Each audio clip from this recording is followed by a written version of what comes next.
vieille école. Englobant.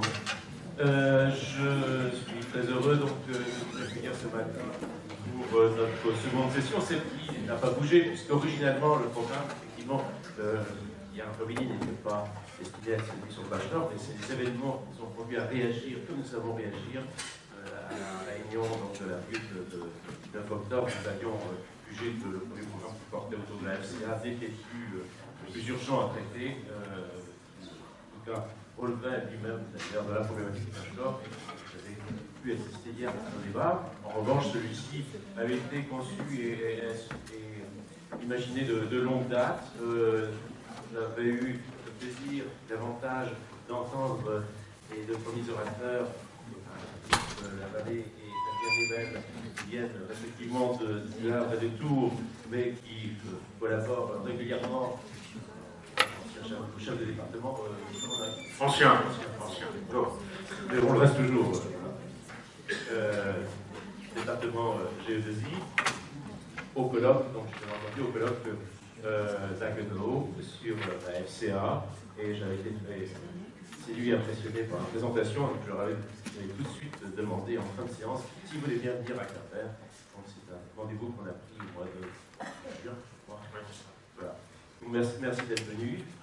Donc on va commencer sans plus tarder justement cette présentation qui on a du contenu. Hier on connaissait déjà le contenu à peu près, pour la plupart d'entre nous il s'agissait surtout d'en discuter. Là je pense que pour beaucoup d'entre nous et moi le premier, il y a des choses à apprendre, pour consolider comme connaissance avant de pouvoir agir dans le sens effectivement du déploiement des blocs de compétences qui de toute façon, bachelor ou pas, étaient au programme de la rénovation des programmes. Donc je cède la parole tout d'abord à Fabien Nebel. Voilà. Bonjour à tous. Donc nous allons présenter les choses de façon collective avec Philippe. Mais avant peut-être deux petits mots pour que nous nous présentions. J'étais PACD GE2I à l'époque où le précédent PPN a été rédigé, donc vous savez que l'interface entre la CD et la CPL, c'est un rôle assez intense dans ces périodes-là. Mais donc, et puis Philippe, qui a été mon successeur donc, en tant que président de la CD GE2I.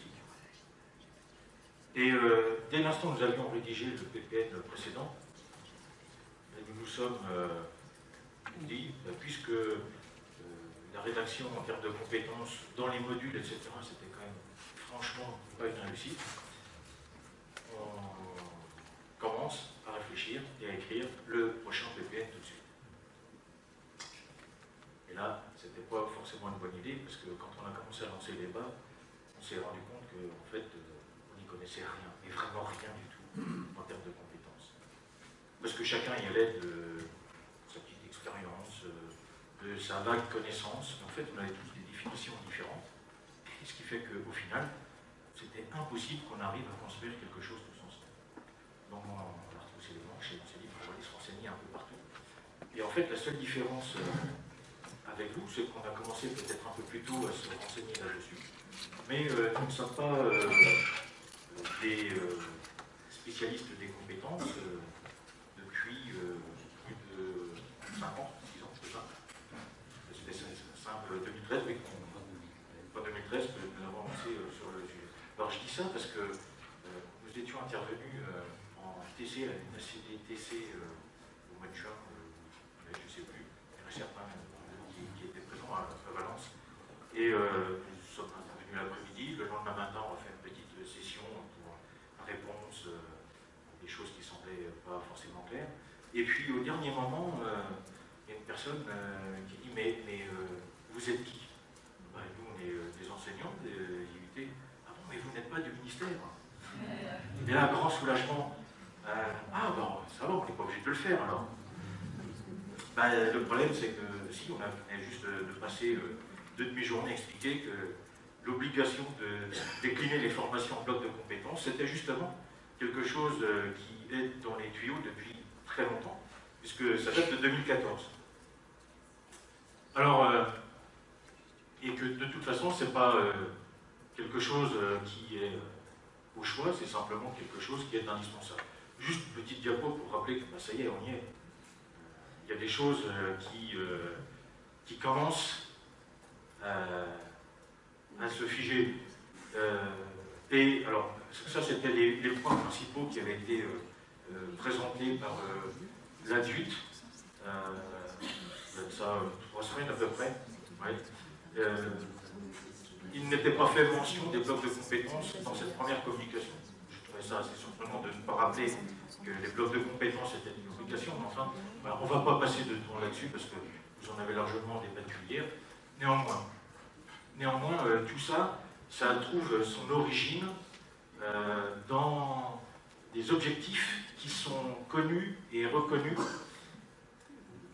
depuis assez longtemps. Vous pouvez interroger n'importe qui, alors déjà au niveau politique, je vous assure que vous prenez n'importe quel représentant politique qui s'intéresse à la formation continue, etc.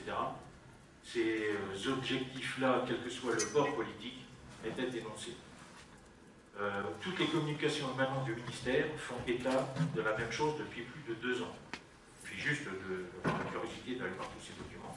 Donc, d'une part, améliorer l'insertion professionnelle, et c'est ce qui nous est reproché, nous, IUT, depuis longtemps, et c'est ce que nous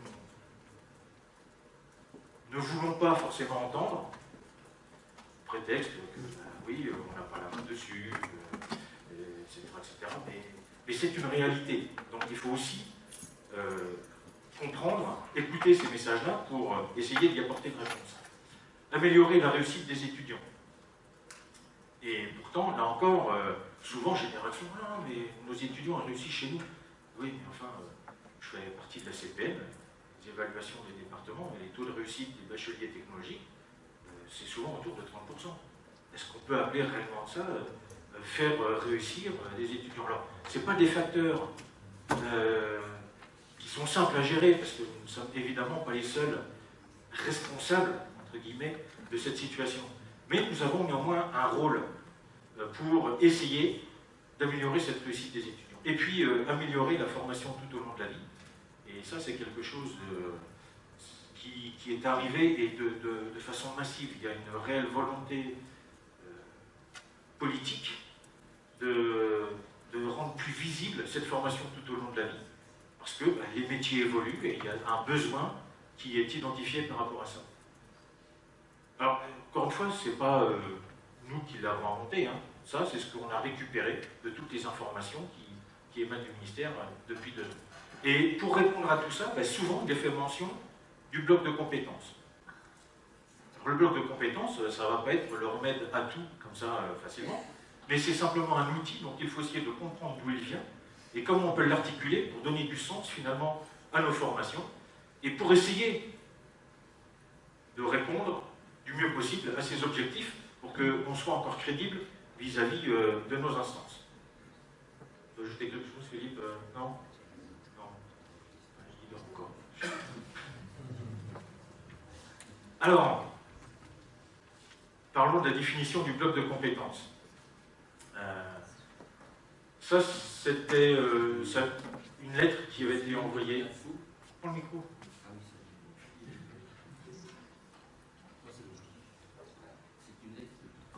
Oui, c'est bon. C'est une lettre de Simone de Bonafou qui date de janvier 2017. Le bloc, il date de mars 2014. Il a été associé, c'est avec le CPF. Quand on a mis le CPF en 2014, aussitôt est associé le bloc de compétences. En 2015, l'IGA-NER a fait une étude, ils ont publié un petit livre blanc sur l'intégration des blocs de compétences dans le processus de formation.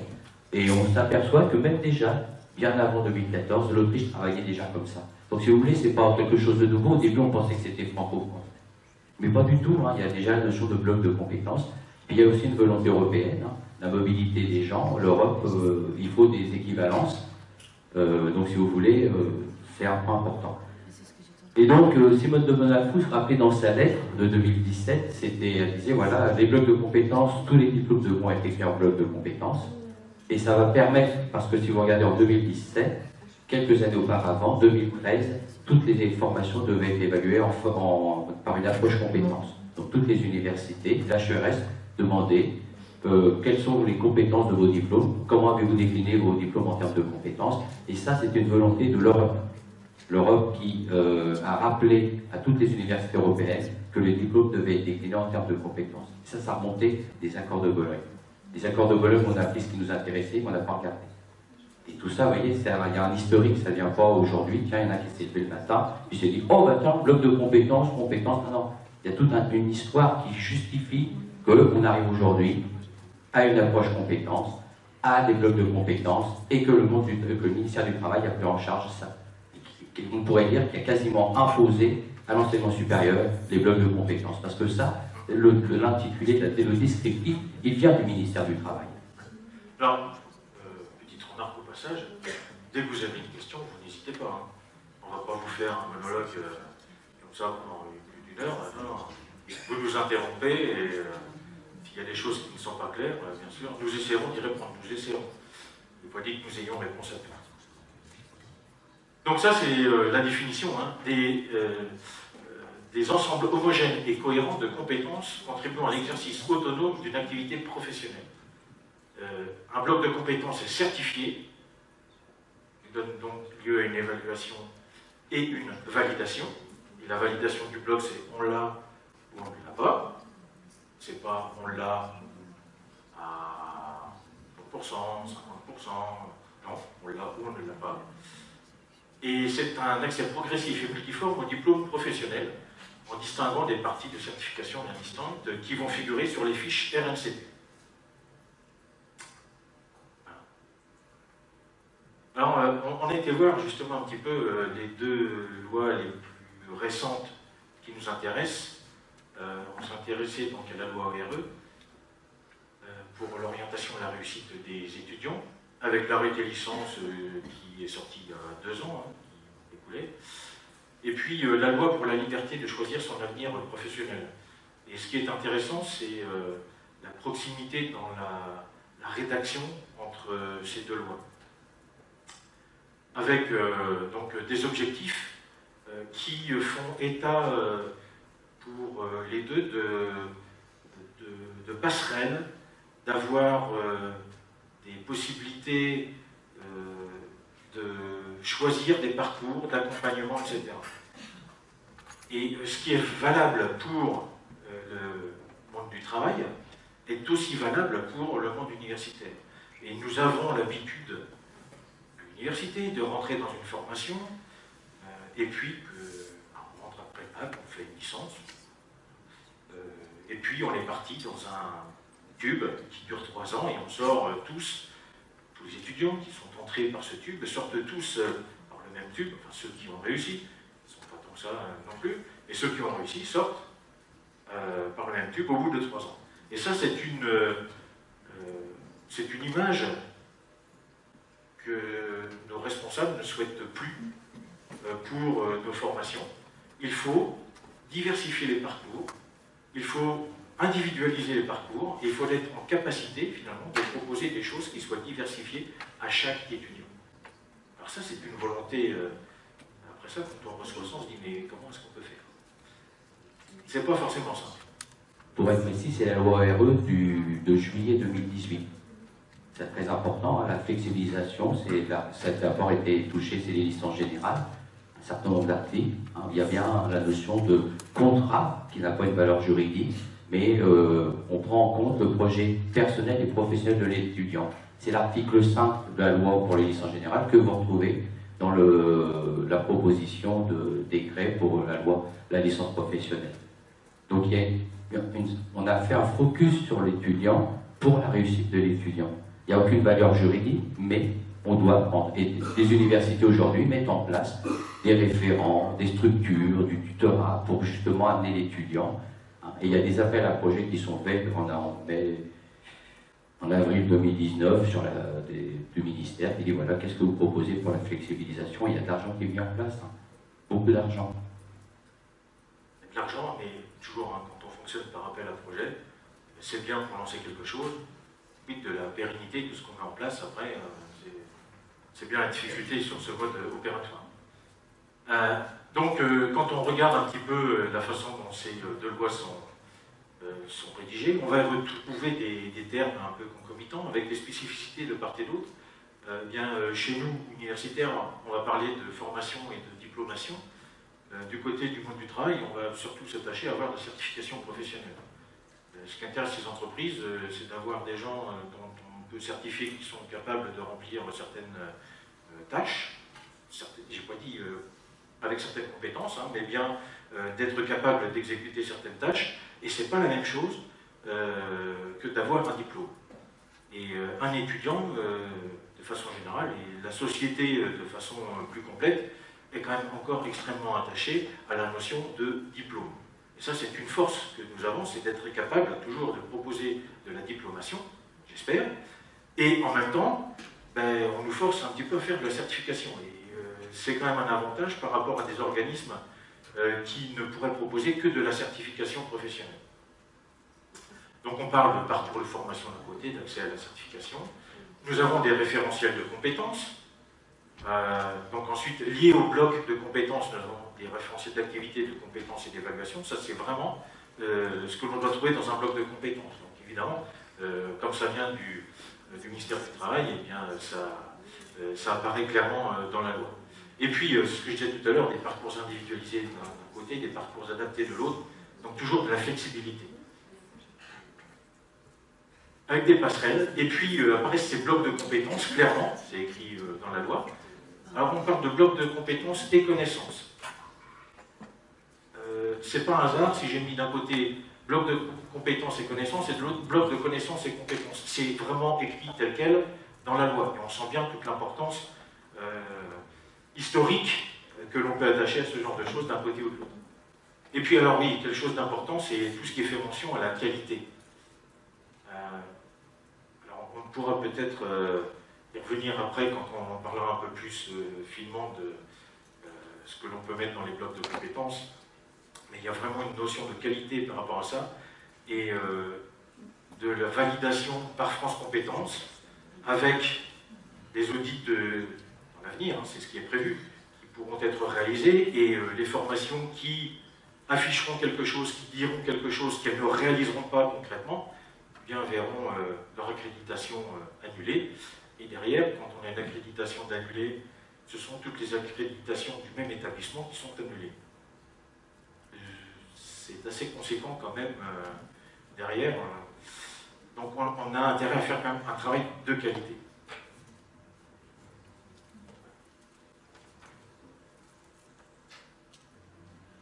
Et les blocs de compétences, c'est pour tous. Et il y en a certains qui se sont déjà bien lancés sur le sujet. Là, on a repris donc un extrait de la presse, Schneider Electric, qui crée un premier CFA en 2019 pour y investir sa taxe d'apprentissage. Ce n'est que le premier d'une longue série, donc nous avons un très grand nombre d'entreprises qui se lancent effectivement dans la création de leur propre CFA. Et puis, au lieu de verser de la taxe, ils se la versent eux-mêmes. Alors, Schneider, eux, ils ont leurs écoles, ils ont déjà leurs écoles. Mais la seule chose, c'est qu'ils étaient obligés de verser de la taxe aux établissements publics. Aujourd'hui, la loi fait qu'ils peuvent se verser la taxe. Et ça va même plus loin, c'est que certains organismes, c'est le deuxième extrait, qui ont des besoins particuliers, ils vont se regrouper, certaines entreprises, pour faire leur centre et se verser la taxe. C'est-à-dire que pour nous, les IUT, où l'apprentissage ou la taxe et l'apprentissage est une manne financière, on risque d'avoir nos budgets réduits. Donc c'est très important de bien intégrer ça. C'est pas de dire le bloc, mais le bloc il est dans un contexte, et le bloc il y a des interactions avec le monde professionnel, et nous on a besoin de fonds pour fonctionner, et c'est pour certains UT c'est des grosses ressources. Donc ça il faut bien l'intégrer, de se dire comment on va faire pour pouvoir répondre à ça. Et qu'est-ce qu'on doit proposer, parce qu'on parlait de bloc référentiel, il faut prendre le bloc, moi quand on rédige quelque chose comme étant un contrat avec l'étudiant, un contrat avec la personne qui viendra chercher la certification. Et c'est cette notion de contrat qu'on doit aussi intégrer dans notre réflexion. Et toutes ces entreprises sont capables de créer leur propre CFA. Pourquoi? Parce qu'elles ont leur bloc de compétences qui sont validés par France Compétences et qu'à ce titre, elles peuvent faire de la formation professionnelle. Donc si nous, on n'est pas en capacité de créer des blocs de compétences cohérents, eh bien d'autres, de toute façon, on s'en charge à la place. Et c'est tout le marché de la formation professionnelle, de l'apprentissage, qui va nous passer sous le nez. En octobre dernier, on était à Paris, on a rencontré les gens du GIM, qui est le groupe des industries métallurgiques, qui représente à peu près Paris-Lyon, c'est 40% d'industrie. Ils sont déjà prêts, on a échangé avec eux, ils ont dit voilà, oui, on est d'accord avec l'approche que vous faites et tout ça. Et c'est très important parce qu'ils disent voilà, nous maintenant on va aller convaincre tous nos centres de formation de se mettre comme ça. Et ils ont une force de frappe qui est assez importante. Et ça, vous voyez, il ne faut pas qu'on soit en retard. Parce que celui qui aura marqué, et il y a une question aussi de propriété de bloc. Un organisme qui développe, qui dépose un bloc, on avait nous un CFA au Havre, où on a voulu faire un DU expert maritime, on a décliné des blocs de compétences, ça a été envoyé à France Compétences, mais si vous voulez, c'était une question de confidentialité. Au début, on avait récupéré l'exemple, mon collègue m'a dit, mais tu ne montres pas, tu dis pas, tu donnes. Parce que ils étaient en concurrence avec une autre formation du côté de Nice. Et celui qui allait avoir l'accréditation, c'était bon, parce que derrière, il y a l'argent. Oui.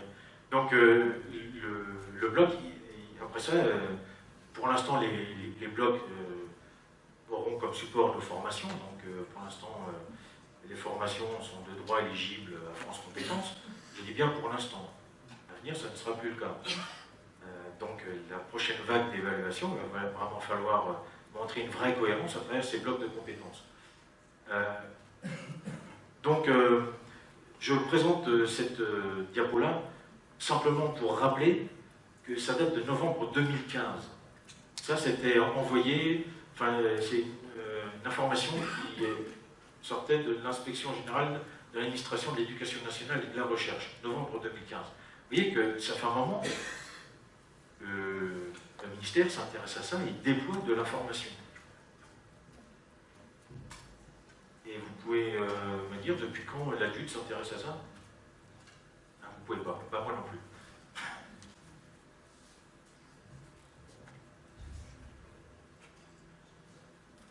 Parce que tout ce qu'on vous raconte là, ce sont des choses qu'on racontait déjà il y a 2 ans.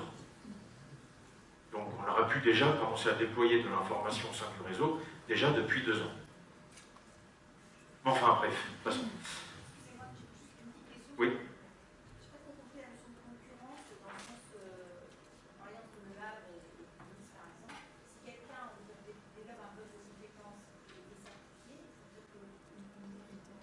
Un autre organisme de formation ne peut pas déposer le même bloc de compétences. Dans le bloc de compétences, tel qu'il est rédigé dans les fichiers RNCP, vous avez l'organisme qui va valider. On en a un exemple d'une école, c'est marqué telle école. Les blocs de compétences des licences, vous avez toutes les universités qui valident ce bloc de compétences. Donc il y a une question de propriété. Et après ça, il faut contrôler. Alors donc, si vous voulez, quand derrière des centres de formation continue où ils vendent, s'il y a le concurrent, il dit ouais, d'accord, on va partager. Même dans le système universitaire, le partage est relatif. Une question là et une autre question après là-bas.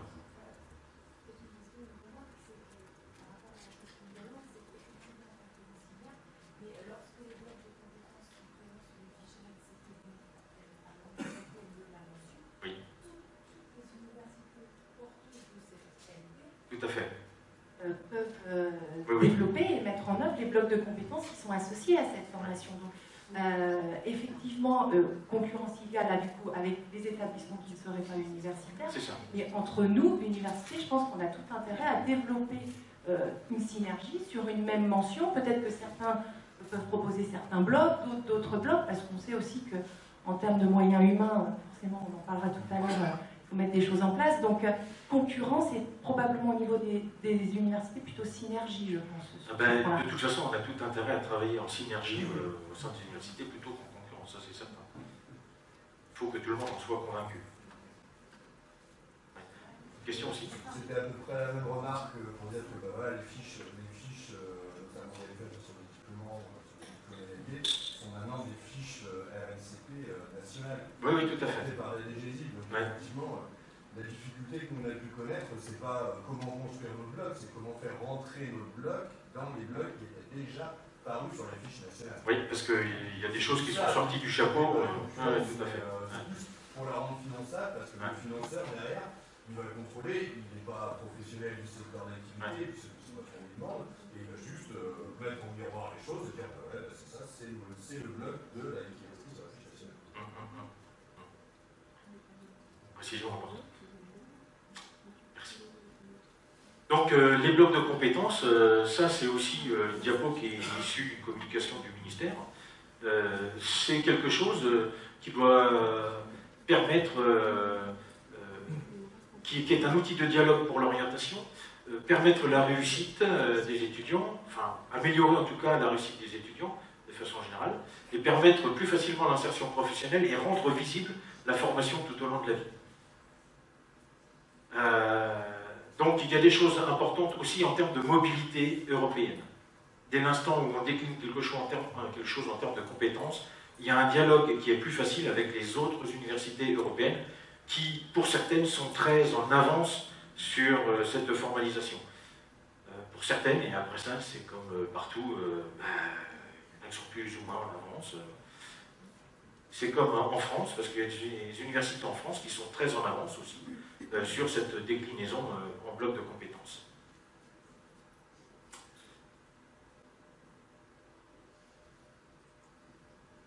Alors, qu'est-ce qu'on doit trouver dans un bloc de compétences? Évidemment, une mise en situation. Mise en situation professionnelle. Et c'est à travers cette mise en situation qu'on est en capacité de certifier les compétences associées au bloc de compétences. Un bloc ne peut être constitué d'une seule compétence, mais on va voir un petit peu comment on peut se sortir de ça. Ça ne se confond pas avec un module de formation. Et ça, c'est quelque chose souvent qui surprend pour ceux qui découvrent ça, c'est-à-dire que, a priori, on a envie que ce bloc de compétences, ce soit en fait le processus de formation. Eh bien non, ça n'a rien à voir. Enfin, rien à voir.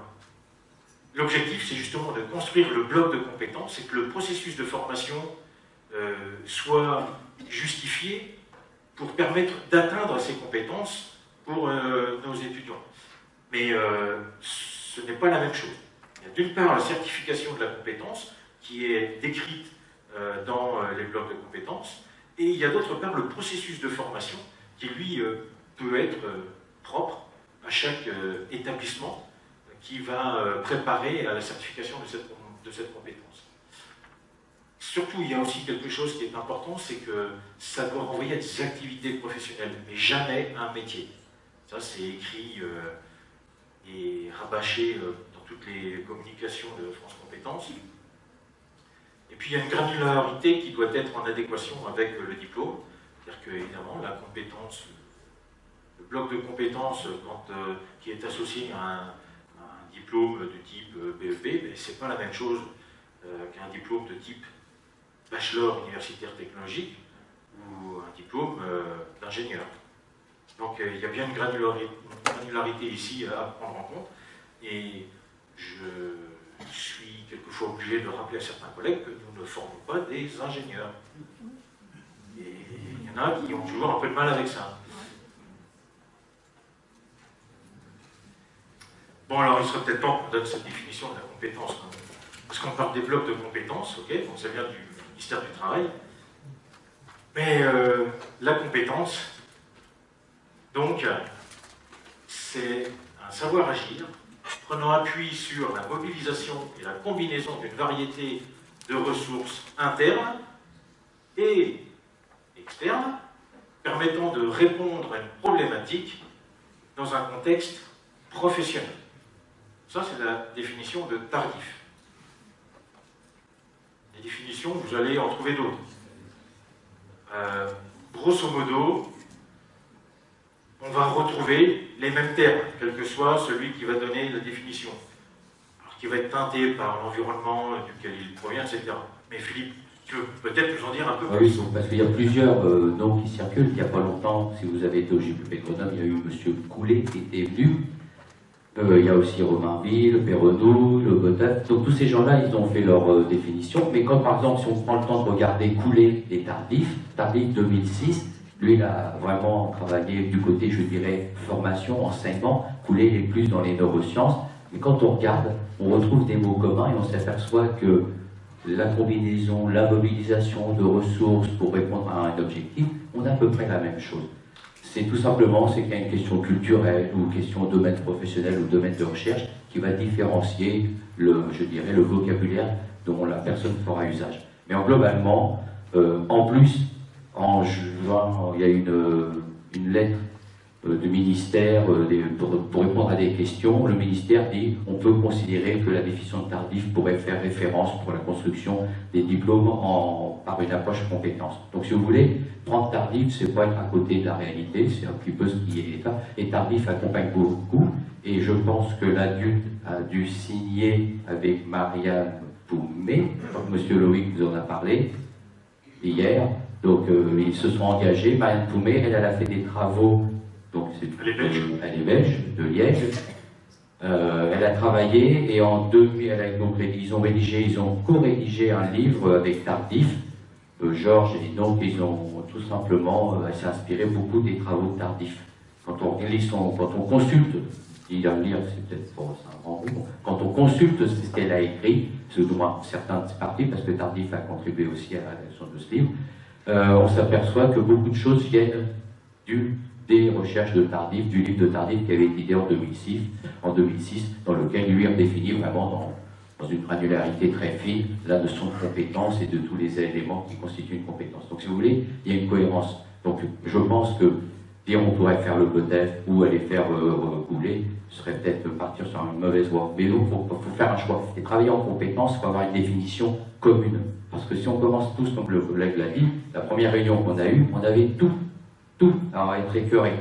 Donc on est reparti, il y avait un amalgame de choses qui étaient... Voilà. Et je pense qu'une fois qu'on... Alors c'est vrai, on peut retirer tout ce qui est en parenthèse, mais c'est vrai que c'est compliqué à apprendre. Alors justement, le travail de Marianne Paumé et de Tardif, ils ont fait dans une deuxième étape, ils ont structuré cette notion de compétence, de manière à ce que les gens puissent se dire, voilà, ça, j'ai ça, j'ai ça. Et parce que quand on rédige quelque chose, c'est difficile à rédiger. Si on amuse avec le contexte, le machin chouette, les critères, les exigences et tout, on devient des vrais littéraires.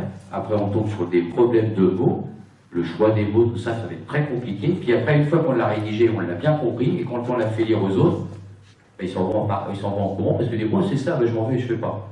Donc, là, ce que Marianne Paumé et Tardif ont fait, c'est vraiment bien. Ça nous permet de nous approprier des choses, puis d'étape par étape. Alors, souvent, quand on parle de compétences comme ça, il y a une réaction de certains qui disent compétences, on va encore faire l'appel du presse-bouton. Des gens qui ne seront capables que de répondre à une tâche particulière, on ne va les entraîner qu'à ça. C'est justement tout l'inverse. Savoir agir, c'est pas simplement savoir appuyer sur un bouton. C'est savoir agir pour répondre à une problématique, donc être capable d'analyser cette problématique, de mobiliser les ressources, des ressources internes et externes, donc des ressources qu'il faut mobiliser, parmi toutes celles qui sont mobilisables, donc être capable d'aller identifier les ressources qui vont permettre de répondre aux problèmes et ne pas se tromper sur ces ressources-là, de les justifier, et tout ça donc, dans un contexte professionnel. Donc on est vraiment ici dans quelque chose qui est complexe. Il y a une dimension de raisonnement. Tous les étudiants, et même nous, la semaine dernière on a été à Besançon, et puis on a fait venir quelqu'un, Grégoire Post, qui est psychologue, et il a posé à l'Assemblée une question sur un problème de prix de tablettes et d'étuis. Et en gros, 90% de l'amphi s'étaient trompés, c'était que des enseignants. Enseignants, chercheurs, 90%. Parce qu'on a des automatismes.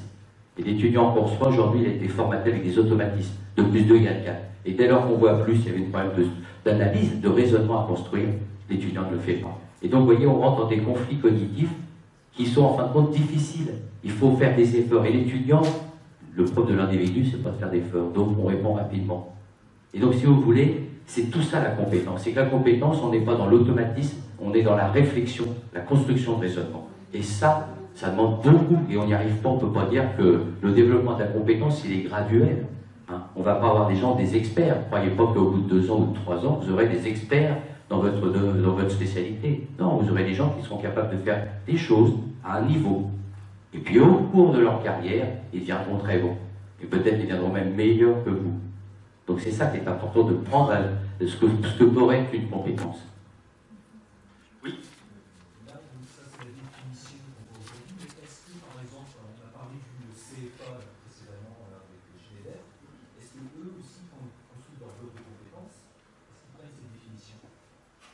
Alors, justement, c'est quand on lit des offres d'emploi, il y a des exemples qui sont très flagrants. Le premier, c'est des offres d'emploi. Quand vous rédigez des offres d'emploi, vous apercevez que eux, ils répondent à leurs besoins. J'ai besoin de ça précisément. Quand on analyse les fiches ROM, le travail qu'on a fait avec des collègues, on s'aperçoit que pour différents métiers, on a différentes compétences, on peut s'amuser déjà à regrouper, déjà à faire émerger quelles sont les principales activités de tous ces métiers, puis on s'aperçoit qu'il n'y en a pas des milliers et des cents, et puis quand on regarde les compétences associées, on s'aperçoit qu'il y a beaucoup de redondance, et qu'en gros, pour une activité professionnelle, on va avoir 5-6 compétences, que l'on peut encore synthétiser. Donc ça, c'est tout un travail qui est fait quand on construit un programme. Mais n'en dis pas trop, tu anticipes sur ce qui va venir, Philippe. Oui.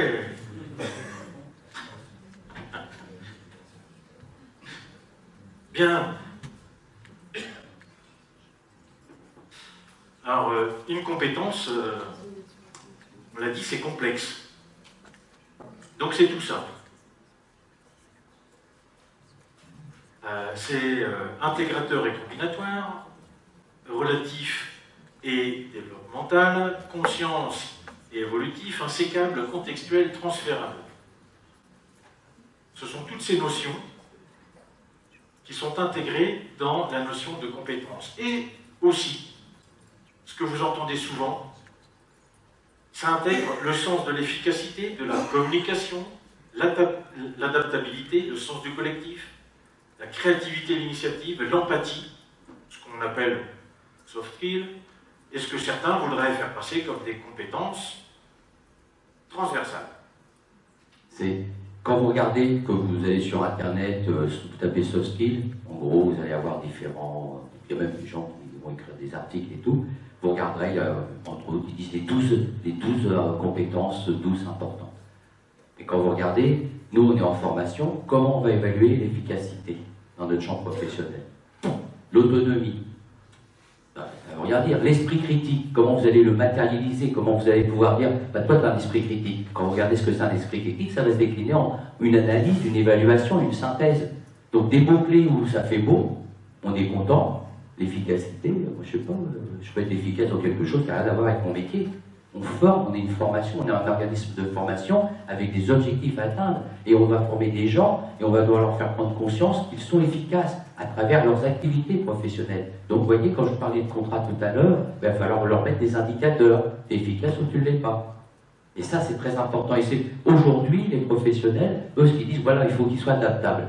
Oui, l'adaptation, c'est est-ce que tu es capable de ce que tu as fait dans ton cursus de formation, pourrais-tu être capable de le transposer, de le transférer dans un autre contexte, toujours dans la branche, hein, parce qu'il y a des ressources internes et externes.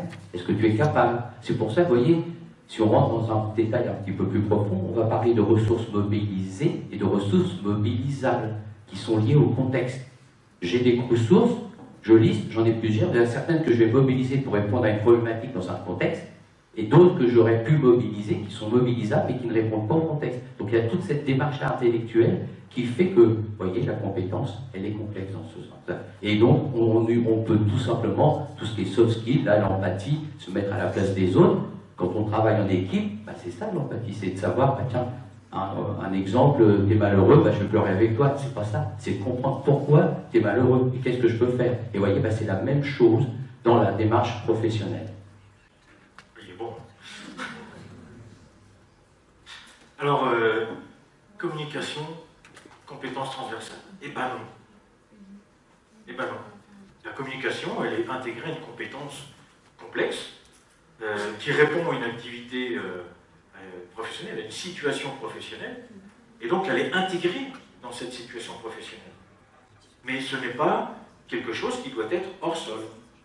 Alors ce n'est pas nous qui disons ça, ce sont les spécialistes des compétences qui nous le disent, parce que quand on avait rencontré tout au début un cabinet d'audit sollicité par l'Université Paris-Sud, donc c'est d'ailleurs, vous voyez, 2013, l'Université Paris-Sud, elle devait passer son accréditation, donc ils ont sollicité un cabinet d'audit. Donc il dit, voilà, on va vous payer, vous allez décliner tous nos diplômes. Et c'est là où on a été alerté, parce que le collègue de Paris-Sud nous dit, oh là là, regardez, je2I, comment c'est? On était d'accord, pas d'accord. Et c'est là le point de départ de notre réflexion avec le PPL et ce. Et on les a rencontrés, on les avait fait venir à un colloque, puis ils nous ont dit voilà, il y en a 15 professionnels, 15 transversales. Nous, on était déjà d'accord, parce que du point de départ, on était tout azimut, vous savez, dans tous les sens, déjà, on était réduit à 30, 15 et 15. Puis un jour, on a fait une visio avec un Canadien, donc on a un peu présenté notre connaissance, il nous a dit de... On était fiers de nous, hein. On était fiers, on était un petit peu plus... On avait passé un cap. Là, il nous a... Boum, allez les gars, vous rangez tout, c'est fini ça. 15, 30, c'est pas possible. Allez, grand maximum 10. Ah bon? Et là, il nous a expliqué le transversal, non, en communiqué. Je vous prends un exemple, à savoir agir, à savoir analyser une situation. Même si je prends un individu, le médecin va analyser l'individu, une situation d'individu, un avocat devant un criminel, la cible est la même, l'individu, mais ça ne sera pas les mêmes ressources qu'il va mobiliser. Ça ne va pas être du tout la même combinaison, la même démarche, la même analyse qui va mettre, le même raisonnement. Donc, d'une compétence, on peut dire transversale, savoir analyser une situation, le savoir agir, la mobilisation des ressources sont totalement différents. Et c'est ce que nous, on doit faire, on forme quelqu'un pour répondre à quelque chose. Et donc, c'est ça qu'il faut bien voir.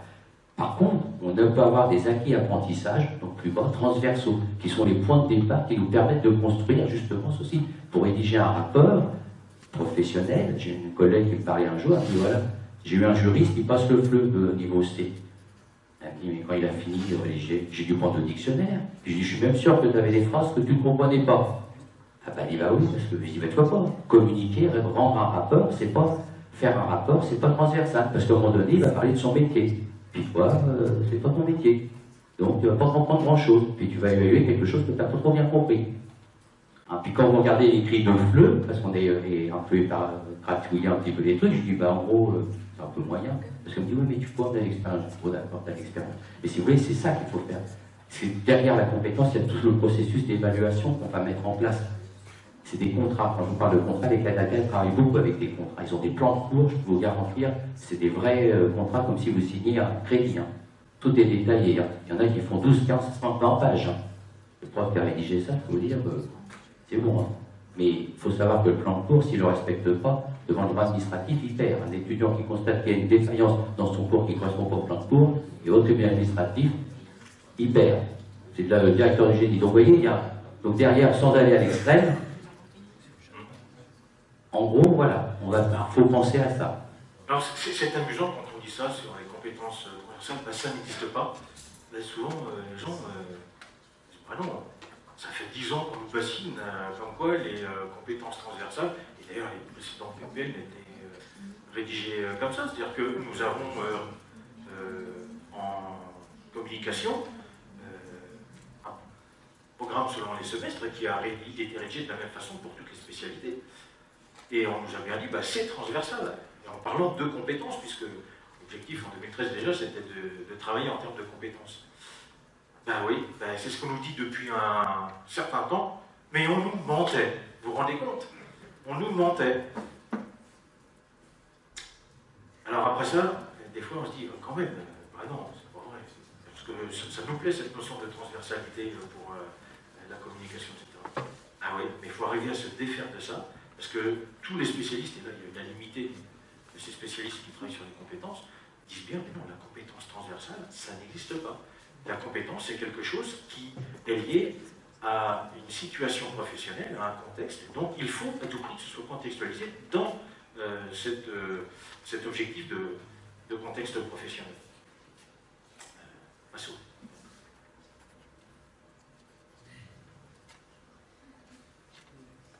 Alors après ça, il faut aller vers une question, non? Ah. Il faut bien voir que tout le monde par contre, pour la compétence, c'est multidisciplinaire. Donc à un moment donné, les collègues de maths, ils vont intervenir aussi. On ne peut pas construire des choses sans avoir de recours à des outils mathématiques. Donc ça, c'est important. Comme quand on a dit ça, ça veut pas dire que la com, il ne faut plus en faire. Bien au contraire, et c'est pas gênant d'avoir un collègue de com qui évalue une compétence terminale avec le collègue de la spécialité, bien au contraire, parce que justement il y a des codes, et le fait d'écrire clairement les choses, un peu comme des contrats, le collègue il sait ce qu'il doit attendre. Lors de poser des questions, tu réponds pas au problème là, tu as dû apprendre. Oui, Je sais. Et j'avais cru deviner.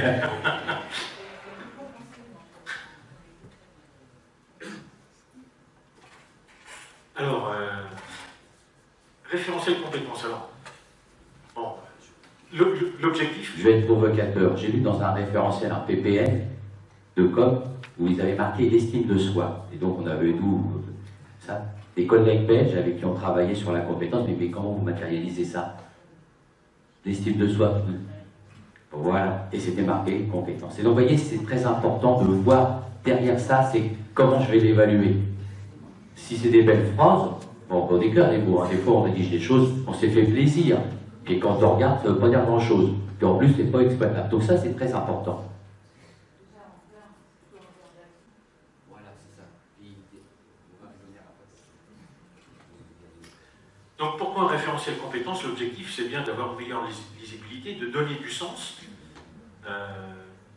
de donner un engagement, améliorer l'employabilité, favoriser la mobilité. Donc tout ça, c'est l'objectif normalement quand on va travailler avec un référentiel de compétences.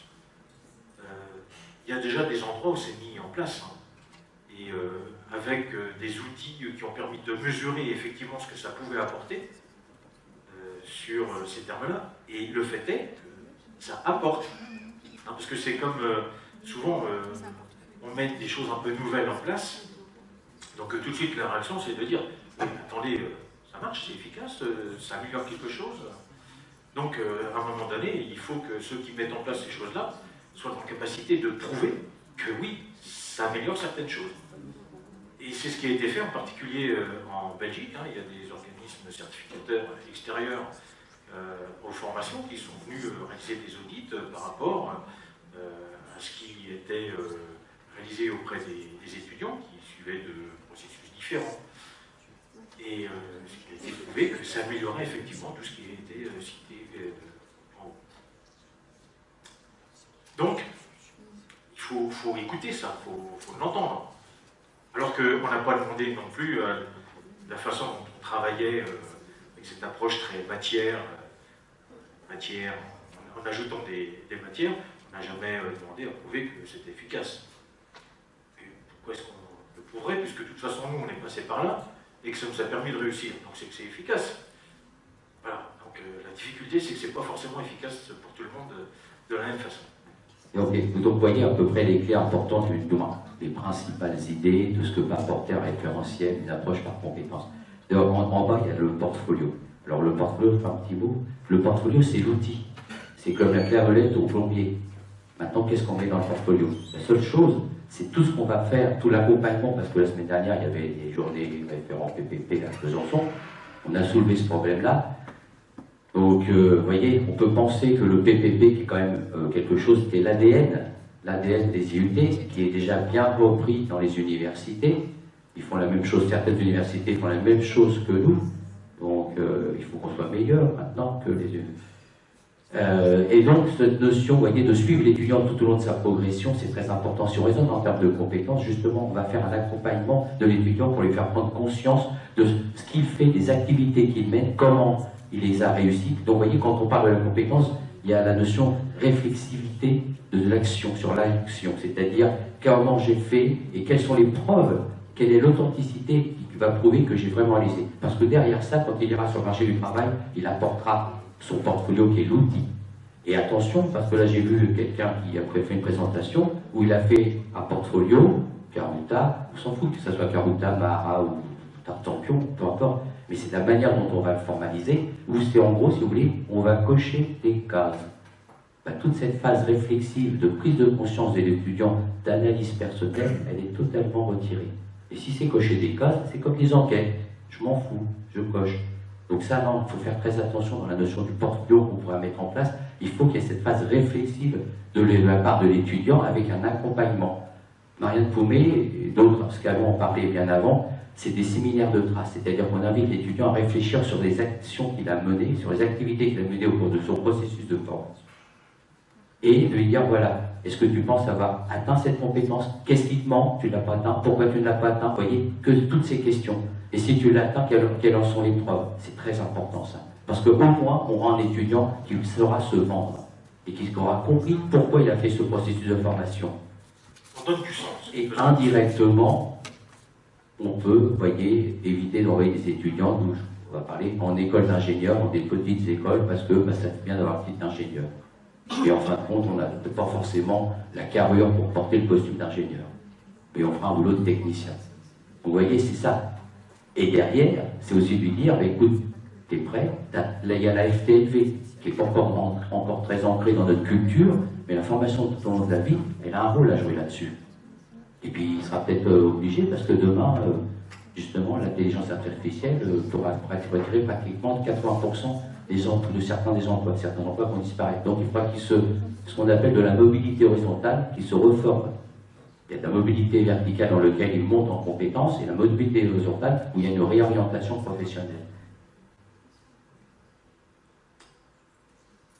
Alors, tout ça, le portfolio, les signaires de traces, etc., ça peut faire peur quand on ne sait pas ce que c'est, et on se dit, mais il faut accompagner l'étudiant à faire ce travail-là. Mais comment est-ce qu'on fait? Et la première chose à faire, c'est d'aller se renseigner comment ça se passe ailleurs, parce que je vous assure qu'ailleurs, ça se passe, et ça se passe très bien. Donc là encore, face à des choses à mettre en place nouvelles, il y a la nécessité d'être accompagné et de se former pour qu'on puisse être en capacité de faire ces choses-là de façon cohérente. On ne peut pas tout inventer. Je vous assure qu'on a tout intérêt à aller voir ce que d'autres ont déjà fait. Ils ont quelquefois eu du mal à mettre des choses en place, mais il faut profiter justement de cette expérience pour nous gagner du temps et pour être plus efficace. Mais je vous assure que c'est possible. Alors comment est-ce qu'on met en place une démarche pour aller vers les blocs de compétences? La première des choses à faire, c'est de partir des entreprises et des demandes de compétences. Il faut faire le lien entre ces demandes de compétences et donc les référentiels de compétences associés aux activités professionnelles. Et une fois que nous avons fait ce lien-là, que nous avons pu identifier correctement toutes ces compétences, on peut descendre, avoir une construction descendante pour aller vers le parcours de formation. Et c'est exactement l'inverse de ce que nous faisions jusqu'à présent. Nous raisonnions avant tout par matière, nous faisions des sommes de matière pour construire un diplôme. Alors, ça ne veut pas dire que ce qu'on fait, c'est totalement zéro, nul, etc. Attention, jusqu'à présent, on a quand même formé un grand nombre d'étudiants qui étaient en capacité de s'insérer dans le monde professionnel et qui répondaient correctement aux exigences des entreprises. Il ne faut quand même pas tout jeter.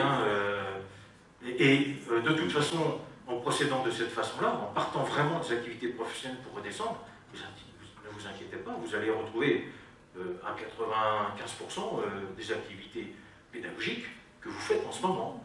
Simplement, elles vont trouver un sens différent et elles vont s'intégrer peut-être d'une autre façon. Non? Ah, vas-y. Non, d'accord. Je pense que les étudiants sont plus compétents que les offres d'emploi. Parce que globalement, on prend des étudiants à des compétences plus élevées que des fois des mobilités. Et donc, si on s'intéresse aux offres d'emploi, cadre intermédiaire de compétences, je crois qu'il y a des freins qui vont arriver à un moment donné. Globalement, je pense que les compétences qui sont fournies par nos étudiants sont, pour certains étudiants, on veut préparer d'ailleurs des compétences plus hautes que le niveau intermédiaire, font que là, on va se trouver bloqué à un moment donné entre des compétences attendues pour des cadres intermédiaires, des compétences attendues pour des cadres au-dessus, on veut les préparer. Donc voilà, il y a toujours le problème de à quel niveau on met les compétences, et je pense qu'on fait probablement plus que ce qu'on fait actuellement pour des métiers des cadres intermédiaires. Je ne sais pas si je suis clair dans... Oui, si, je vois, oui. Mais Alors, l'idée qu'à un moment donné, ça va... ça peut coincer à un moment donné à cause de ça. Et donc 90%, le chiffre paraît excessif dans le sens où je pense qu'on manque un peu plus parfois que les métiers parce qu'on veut les préparer à des compétences supérieures. oui, justement. Alors, donc, derrière ça, il y a plusieurs éléments de réponse. Il y a une chose, c'est que, il faut, quand on rédige, quand on parle des métiers, tout ça, donc, comme je vous ai dit, les professionnels, ils expriment leurs besoins assez précis. Quand on fait une analyse de l'ensemble, Fichera, qui sont réactualisés chaque année, maintenant est-ce qu'elles le sont réellement, ça je ne sais pas, mais donc les offres d'emploi, on s'aperçoit que très rapidement on va faire émerger des activités. Ensuite, il faut que quand on rédige ce type de compétences, il faut aller voir par rapport au descripteur européen, où on a les 8 niveaux qui sont affichés, 8 c'est doctorat, 8 doctorats, 7 maîtrises, 6 licences. Et par rapport à ça, donc c'est très généraliste, hein, c'est vraiment très haut, mais ça nous cible aussi ce qu'on veut. Il faut penser aussi à la mobilité d'étudiants. Et puis ensuite, aujourd'hui, on dit ça parce qu'en fin de compte, combien d'étudiants, parce qu'on dit qu'on a des étudiants qui ont des compétences bien plus élevées, mais ces gens-là, ils ne vont pas sur le marché du travail, ils vont vers les poursuites d'études. Et donc, il faut bien voir ça. Et donc, dans l'arrêté de licence, parce que quelqu'un m'a interpellé, je dis oui, oui. On parle, et là, on va toucher la notion de flexibilité. L'Institut, l'établissement de formation doit pouvoir mettre en place des modules qui permettent la flexibilité et des passerelles. Et ça n'intègre pas le de son diplôme. Il faut bien distinguer le diplôme que l'on vise et le système qu'on va mettre en place pour favoriser des passerelles. Et ça, c'est deux choses. C'est pour ça qu'il y a vraiment une articulation à trouver. Et il faut raisonner en termes d'institut, et pas un État dans un État. Alors ça, c'est aussi quelque chose à développer. Alors, alors dans cette démarche, partir des activités professionnelles, c'est ensuite aller identifier des compétences et puis réunir des compétences pour construire des blocs de compétences. Là, on a un schéma de principe un peu général.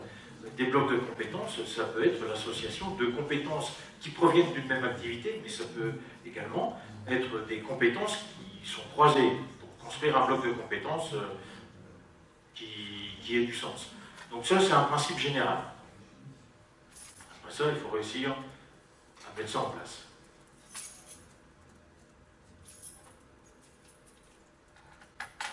Et puis, on a pour le bloc de compétences cet objectif de certification professionnelle. Donc, le bloc de compétences, dedans, on doit y trouver les trois référentiels qui sont sur le côté en bas à droite, le référentiel d'activité, le référentiel de compétences et le référentiel d'évaluation. C'est une obligation, c'est-à-dire que dans la construction du bloc de compétences, ces trois éléments doivent apparaître.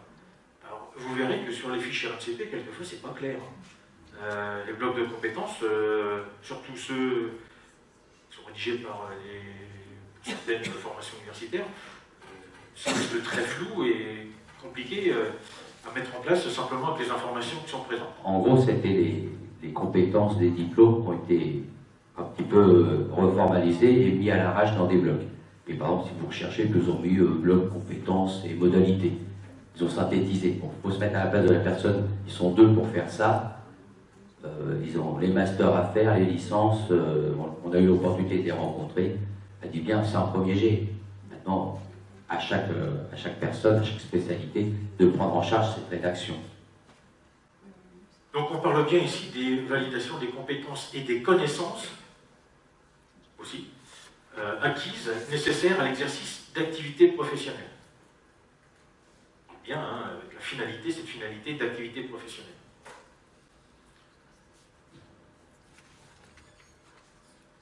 Donc, enseigner dans une approche compétence, mais il faut réussir à mettre en évidence le développement d'une compétence ou d'un niveau de compétence, c'est ça l'objectif.